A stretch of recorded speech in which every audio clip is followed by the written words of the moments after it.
আসসালামু আলাইকুম বন্ধুরা, গ্রামের বাড়ি আসছি। আমাদের গ্রামে অনেক সময় অনেক জায়গায় এই গাছগুলা দেখতে পাই। আমাদের গ্রামের ভাষায় এটাকে বলে ডুম্বুর। ডুম্বুর বলে আমরা আমরা ডুমুর ফল বলি। এটা আসলে খাওয়া যায় না। আমরা ছোটোবেলায় আর কি ওই যে খেলাধুলা করতাম মার্বেলের মতন আর কি, খেলাধুলা করতাম। অনেক সময় দেখা গেছে আমরা মার্বেল পেতাম না, মার্বেলের বদলে আর কি এটা মার্বেলের মতন আমরা খেলাধুলা করতাম মার্বেলের মতন করে। ঠিক আছে, আমাদের গ্রামের ভাষায় বলে এটাকে ডুম্বুর।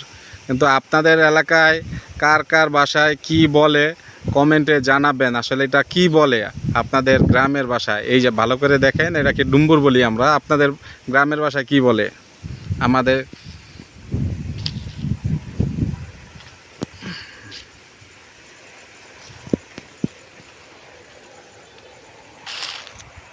ভালো করে দেখেন।